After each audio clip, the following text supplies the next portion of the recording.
जय Hind and hello guys, स्वागत है आपका आपके अपने यूट्यूब चैनल ज्ञानदे होस्ट में। और इस वीडियो में मैं आपको बताने वाला हूं रिजर्व बैंक ऑफ इंडिया यानी कि RBI office attendants online form 2026 के बारे में, जहां पर आपको लेटेस्ट अपडेट के साथ में सभी प्रॉब्लम के हल सहित पूरा प्रोसेस बताया जाएगा। और जो कैंडिडेट यहां पर प्रॉब्लम फेस करे सिग्नेचर अपलोड करने में, लाइव फोटो अपलोड करने में और जो आपका प्री सेव्ड फोटो है वो अपलोड करने में, उसकी जानकारी आपको अच्छे से दी जाएगी।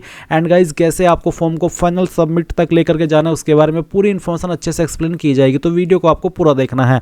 गाइज मैं आपको बता दूं कि अगर आप फोटो में प्रॉब्लम फेस करें तो मैं आपको बता दूं कि सिग्नेचर का साइज 10 से 20 केबी के बीच में रहना चाहिए। डायमेंशन कम ज़्यादा भी होगा तो भी चल जाएगा, बट साइज 10 से 20 केबी के बीच में होगा तो ही अपलोड हो पाएगा।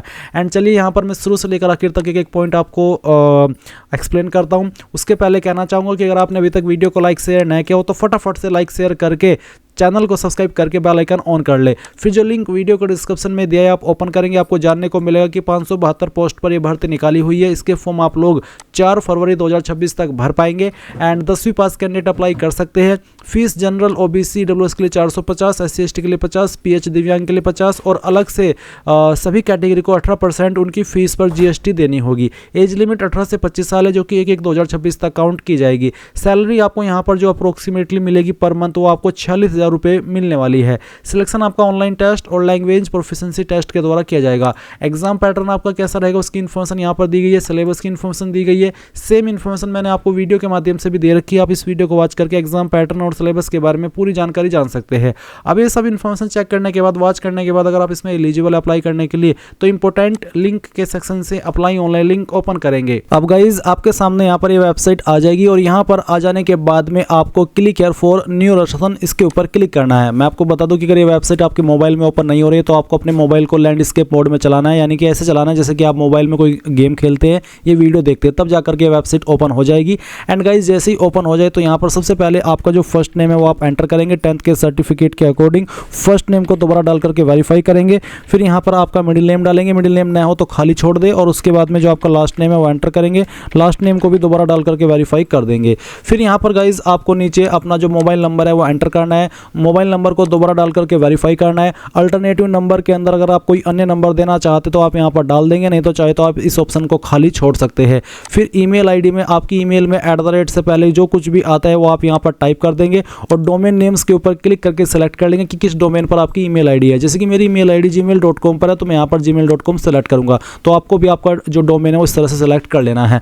अब आप यहाँ पर अपनी ईमेल आईडी डालेंगे। अगेन आपको इस बार अपनी कंप्लीट ईमेल आईडी डालनी है, कोई डोमेन नेम सेलेक्ट करने की आवश्यकता नहीं है। फिर आप ये सिक्योरिटी कोड डालेंगे और सेव एंड नेक्स्ट के ऊपर क्लिक कर देंगे। अब गाइज आप देखेंगे कि जो आपका रजिस्ट्रेशन है वो कंप्लीट हो चुका है और आपके सामने कुछ ऐसा इंटरफेस आएगा। आपको लॉगिन डिटेल्स डिस्प्ले पर भी दिखाई देगी। सेम इन्फॉर्मेशन आपको ईमेल और मैसेज के माध्यम से भी सेंड कर दी गई है। अब इस सेक्शन के अंदर आप फोटो सिग्नेचर अपलोड करेंगे। गाइज यहाँ पर फोटो की गाइडलाइंस आप देख लीजिए कि किस तरह का फोटो आपको अपलोड करना है, क्या चीज़ें आपको ध्यान में रखनी है। फोटो का साइज बेसिकली आपका 20 से 50 केबी के बीच में होना चाहिए। डायमेंशन आपका कम ज़्यादा भी हो गया अगर तो कोई प्रॉब्लम नहीं होगी। और जो सिग्नेचर है उसका साइज 10 से 20 केबी के बीच में रहना चाहिए। किन चीज़ों का आपको ध्यान रखना है वो आप यहाँ पर अच्छे से चेक कर सकते हैं।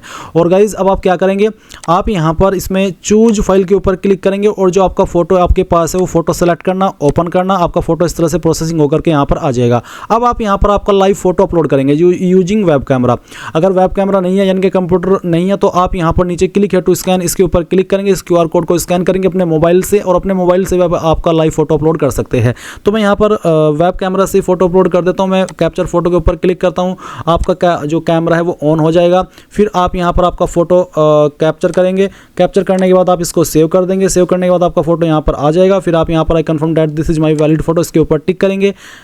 एंड देन आप यहाँ पर नीचे की तरफ आएंगे। एंड देन आपको यहाँ पर सेम वे में आपका सिग्नेचर अपलोड करना है। जहाँ पर आपकी सिग्नेचर की फाइल है वो फाइल आप यहाँ पर सिलेक्ट कर लेंगे। और जैसे कि मैंने आपको बताया कि सिग्नेचर का साइज 10 से 20 केबी के बीच में रहना चाहिए। फाइल सेलेक्ट कीजिए, इस तरह से अपलोड होकर के यहाँ पर आपको देखने को मिल जाएगी। फिर आप यहाँ पर टिक करेंगे और नेक्स्ट के ऊपर क्लिक कर देंगे। अब आपके सामने यहाँ पर फॉर्म की बेसिक डिटेल आ चुकी है। तो यहाँ पर पूछा है कि आर यू ए ग्रेजुएट और process higher qualification as on 1/1/2026, यानी कि आप ग्रेजुएट है और आप 1/1/2026 2026 तक कोई हायर क्वालिफिकेशन प्रोसेस कर रहे हैं यानी कि कर रहे हैं, अगर हाँ तो यस, नहीं तो आप नो करेंगे। अगर आप यहाँ पर यस करते तो फिर आता कि यू आर नॉट एलिजिबल, यानी कि आप एलिजिबल नहीं है, यानी कि वही कैंडिडेट एलिजिबल है जो कि 1/1/2026 तक ग्रेजुएट नहीं है और ना ही कोई हायर क्वालिफिकेशन प्रोसेस कर रहे हैं। अब आती है कैटेगरी, तो जो भी आपकी कास्ट कैटेगरी है जैसे कि एससी या फिर एसटी या फिर ओबीसी जो भी है वो आप यहाँ पर सेलेक्ट कर लेना। इसके बाद आप यहाँ पर नीचे की तरफ आएंगे और कुछ सवालों के आंसर करेंगे, जैसे कि kindly indicate the state UT from which you have passed SSC matriculation, यानी कि कौन सी स्टेट से आपने आपकी 10वीं पास की है वो स्टेट आपको यहाँ पर सेलेक्ट कर लेनी है। उसके बाद पूछा है कि select the office you are applying for, कौन से ऑफिस के लिए आप अप्लाई कर रहे हैं। इसमें यहाँ पर एक ही ऑप्शन है यूपी में कानपुर एंड लखनऊ में, तो इसको सेलेक्ट कर लेता हूँ। फिर आता है सेंटर ऑफ एग्जामिनेशन, पहली चॉइस आप एग्जाम सेंटर के लिए किसको देना चाहते हैं वो सिटी आप सेलेक्ट करेंगे, सेकंड चॉइस किसको देनी है वो सेलेक्ट कर लेंगे, थर्ड चॉइस किसको देनी है वो सेलेक्ट कर लेंगे। फिर पूछा है लैंग्वेज ऑफ एलपीटी, यानी कि जो लैंग्वेज प्रोफिशिएंसी टेस्ट होगा उसकी लैंग्वेज आप क्या रखना चाहते हैं, तो एक ही ऑप्शन मेरे पास है हिंदी का, मैं इसको सेलेक्ट कर लेता हूँ। अब वो यहाँ पर नीचे ये जो ऑप्शन है ये उनके लिए जो कि विकलांग है, अगर आप विकलांग और आपकी विकलांगता 40% उससे ज़्यादा है तो आप यहाँ पर इस वाले ऑप्शन में are you a person with benchmark disability इसमें यस करेंगे, नहीं है आप विकलांग तो आप नो कर देंगे। फिर आपके सामने बाकी के ऑप्शन डीएक्टिवेट रहेंगे। एक और विकलांगता से जुड़ा हुआ सवाल है जो कि are you a persons with specified disability covered under the definition of section 2S of the RPWD act 2016 but not covered under the definition of section 2R। Basically ये कहा है कि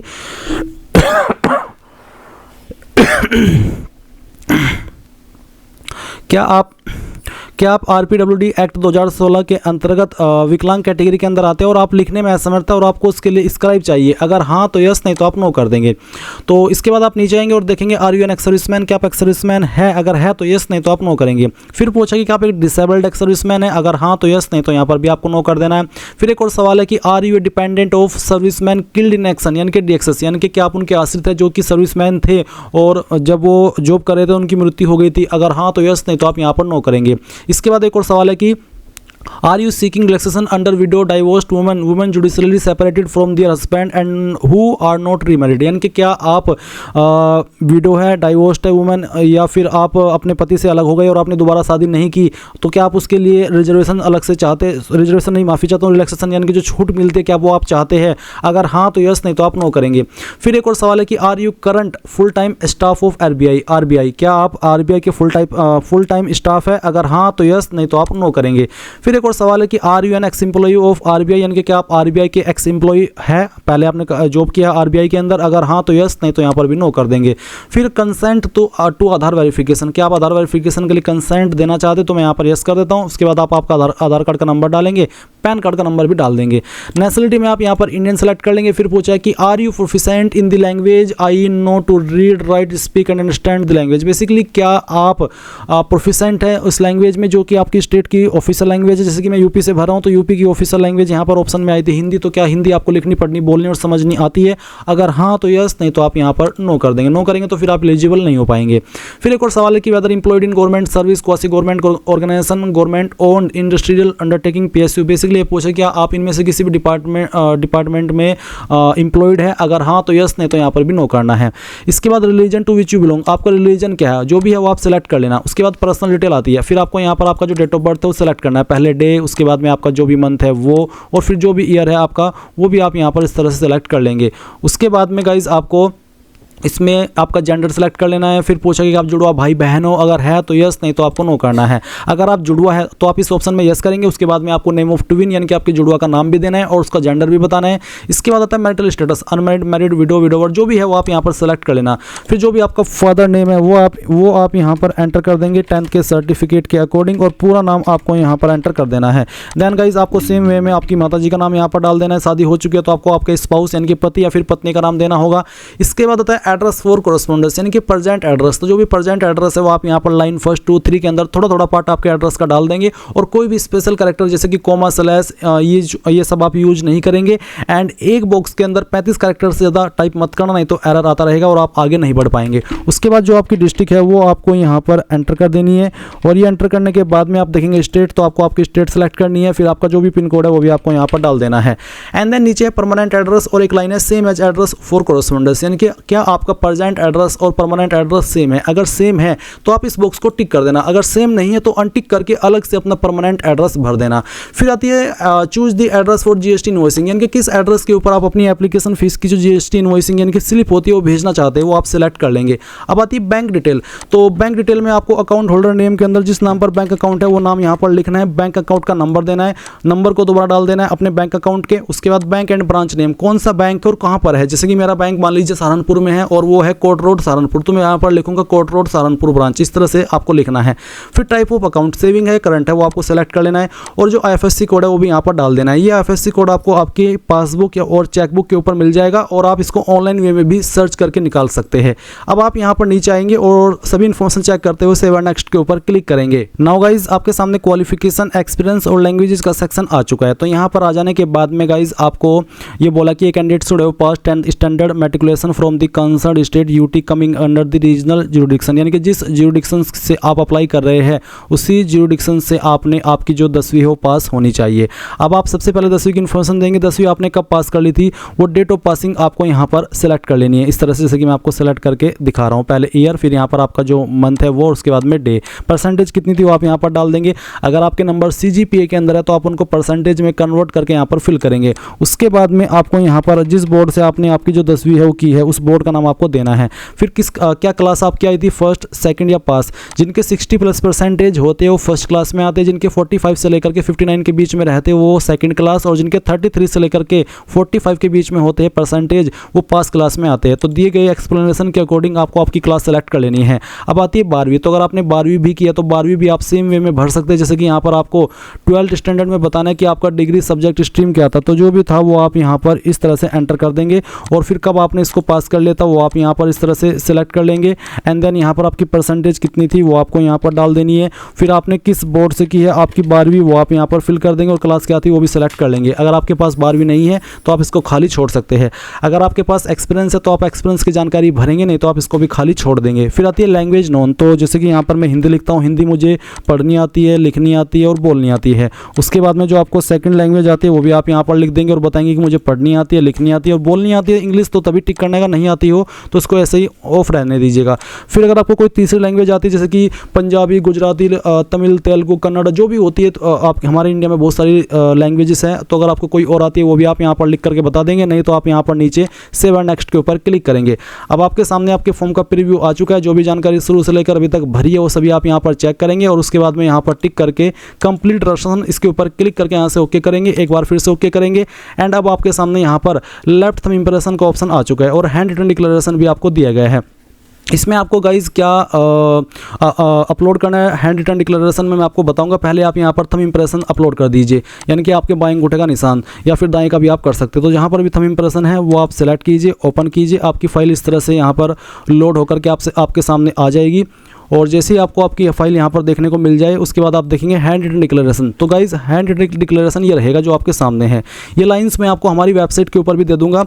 जब आप हमारी वेबसाइट ये वाली ओपन करेंगे जिसका लिंक वीडियो के डिस्क्रिप्शन में दिया हुआ है, तो मैं यहाँ पर एक हेडिंग डाल दूंगा हैंड रिटन डिक्लेरेशन के नाम से, और फिर आपको ये जो लाइन यहाँ पर दी गई वो लाइन एक कोरे कागज़ के ऊपर लिखनी है और जहाँ पर नेम ऑफ द कैंडिडेट है यहाँ पर आपको आपका नाम लिखना है जो आपने फॉर्म के अंदर भरा है, और बाकी की लाइन ऐसे लिख देनी है जैसे कि यहाँ पर लिखी हुई है। फिर उस फाइल को स्कैन करके आपको यहाँ पर अपलोड करना होगा, जिसका साइज 100 KB से कम रहना चाहिए। अगर उससे ज़्यादा होगा तो वो अपलोड नहीं हो पाएगा। इसके बाद एक नीचे ऑप्शन है कि I agree to connect to DigiLocker to fetch my details, जैसे कि name, DOB, mobile number, gender, Aadhaar number, SSC graduation details, यानी कि मैं अग्री करता हूँ डिजिलॉकर से अपनी डिटेल्स फैच कराने के लिए। अगर आप अग्री कर रहे हैं तो आप यस करेंगे। यस करने के बाद में आपको डिजिलॉकर की वेबसाइट के ऊपर सेंड किया जाएगा, आप वहाँ पर लॉगिन करेंगे और अपनी इन डिटेल्स को अलाउ करेंगे। अगर आप नहीं फैच करना चाहते वहाँ से इन्फॉर्मेशन तो आप नो कर दीजिए और सिक्योरिटी कोड डालिए और सेव एंड नेक्स्ट के ऊपर क्लिक कीजिए। अब आपके सामने यहाँ पर पेमेंट का अमाउंट आ जाएगा। इसके बाद में आपके सामने कैप्चा कोड भी है, आप ये कैप्चा कोड यहाँ पर डालेंगे और सबमिट कर देंगे। सबमिट करने के बाद में आपको पेमेंट के पेज पर ट्रांसफर किया जाएगा। आप आपकी fees credit card, debit card, internet banking, wallet, cash card, QR इनमें से जिस माध्यम का इस्तेमाल करके जमा करना चाहे कर सकते हैं। जैसे ही फीस जमा हो जाएगी और आपका जो ट्रांजेक्शन है वो सक्सेसफुल रहेगा तो आपको इसी वेबसाइट के ऊपर रिडायरेक्ट किया जाएगा जहाँ से आपने फॉर्म फिल करना स्टार्ट किया था, और आप अपने जो फॉर्म का वो फाइनल प्रिंट है ले पाएंगे। अगर आपको यहाँ पर इसमें पेमेंट करने में कोई इशू आता है तो आप मुझे कमेंट करके पूछ लेना। सिंपली मैंने यूपीआई सेलेक्ट किया तो मैं इस क्यूआर कोड को स्कैन करके अपनी फीस जमा कर दूंगा। तो गाइज इस तरह से आप लोग RBI office attendant online form 2026 भर पाएंगे। आई होप ये प्रोसेस आपको पसंद आया होगा। So thanks for watching. जय हिंद।